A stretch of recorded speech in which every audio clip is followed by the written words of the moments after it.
Olá, eu sou Nilson Neres. Esse vídeo foi elaborado na disciplina de Gestão e Jornalismo, ministrado pela professora Selene. Nele, o pesquisador e atual chefe de conteúdo na empresa Brasil História App, Julian De Carpes, falará um pouco sobre empreendedorismo jornalístico no Brasil e suas principais dificuldades. Veja a seguir. Então vamos lá. O que é empreendedorismo jornalístico? Eu acho que empreendedorismo jornalístico é quando um empreendedor ele percebe uma oportunidade e ele resolve fazer uma nova iniciativa, criar uma nova iniciativa basicamente do zero para tentar desenvolver essa oportunidade. Então, para você criar uma iniciativa praticamente do zero,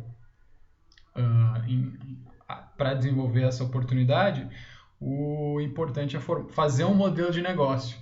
Então, um empreendedor jornalístico é o cara que une essas três coisas. Ele percebe a oportunidade, ele cria um modelo de negócio para levar essa ideia adiante, né?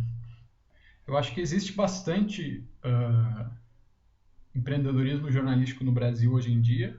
A gente vê muitas iniciativas surgindo, mas a grande dificuldade que eu vejo, na verdade, é financiamento, né? Então, basicamente, essas iniciativas têm dificuldades de se financiar, dificuldades de fazer aquele modelo de negócio que elas criaram vingar, basicamente. Então, esse é o maior problema. E o grande problema, na verdade, no Brasil é que as pessoas não estão acostumadas a pagar por conteúdo de noticioso e tal. Elas simplesmente desistiram dessa questão, ou eu não sei, não existe um incentivo, né, para elas pagarem.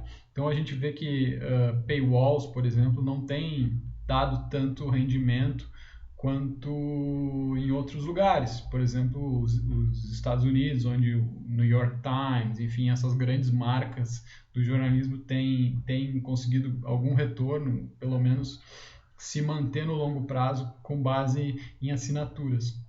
Aqui no Brasil isso é mais difícil, é bem mais difícil. Parece que as pessoas não têm tanta esse costume, né, essa cultura de pagar pelo conteúdo jornalístico, né, pagar para ler notícias. Aí nesse sentido, eu acho que uma das iniciativas jornalísticas novas que eu mais gosto é o Nexo, né, o Jornal Nexo, eles chamam Jornal Nexo, embora seja completamente digital, porque eles têm um modelo de negócio bem interessante e eles desde o começo eles ofereceram uma qualidade muito grande e eles solucionam um problema, né, que é o problema de não compreender muito bem as notícias, é tanta notícia, é tanto blá blá blá, é tanto conteúdo, é tanto jornalismo declaratório, que às vezes fica meio difícil de entender os panoramas, né? Entender a situação. Por que que o Brasil está nessa crise econômica? Por que que o Brasil foi envolvido numa crise política quase sem precedentes, né? Então eu acho que o Nexo, com o explanatory journalism deles, eles explicam essa situação bem melhor do que outras iniciativas que estão fazendo hard news, né? Que, tipo a Folha, o Estadão, enfim, o Globo, que estão ali pegando declarações de todo mundo, publicando delações, querem dar o furo, digamos assim, né? O furo jornalístico. E enquanto o Nexo, na verdade, ele está pegando tudo que foi dito, dando uma espremida, reorganizando, adicionando um tempero e fazendo um jornalismo que faz a gente entender melhor as situações por causa disso, né? Então eu gosto muito. E o modelo deles é interessante. Eles, enfim, os donos, os investidores principais do jornal, eles têm um período, né, que eles vão só investir no jornal para ele crescer, ganhar escala e tal, ganhar importância, relevância. no cenário brasileiro, e aí, a partir de certo momento, eles começam a cobrar assinaturas. Já estão cobrando assinaturas, na verdade, mas eles ainda não fecharam todo o conteúdo só para assinantes. Então, eles estão se mostrando relevantes, as pessoas estão vendo que eles são relevantes, e aí a aposta deles é que em certo momento as pessoas vão ver, esse papel que eles estão fazendo é relevante, é importante, resolve um problema da minha vida, que é entender as notícias, não ficar com ideias meio soltas. E então eu vou pagar essa assinatura aí de R$ 12 por mês que eles estão pedindo, porque eu acho que vale a pena. Eu acho que isso é bem interessante. Eu acho que o Brasil não se equipara à Holanda em termos do empreendedorismo jornalístico que tem sido feito, e nem se compara aos Estados Unidos, e nem se compara a outros países da Europa, como a Espanha, exatamente por causa dessa situação de que é difícil você sustentar um modelo de negócio cobrando diretamente do leitor. Ou pelo menos existe essa percepção de que é difícil, e aí poucas iniciativas vieram com essa fonte de receita, né? Com essa ideia de explorar essa fonte de receita. Então cria uma dificuldade, né? Que é a dificuldade de se sustentar.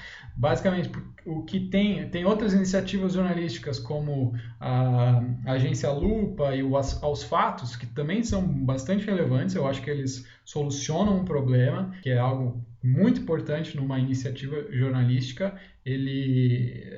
A iniciativa solucionar um problema do público-alvo dela.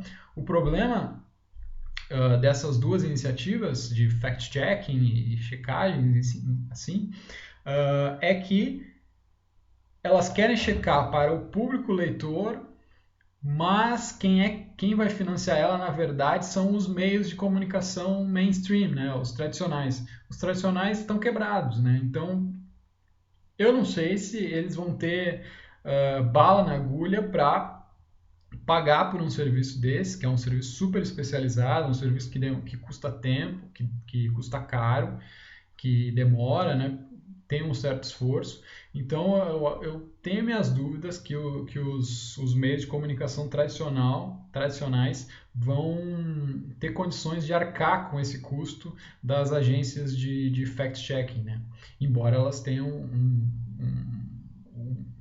uma função muito, muito importante aí no cenário brasileiro, principalmente onde o jornalismo declaratório, principalmente quando a gente trata de política e tal, é enorme, né? É basicamente o que se faz, né?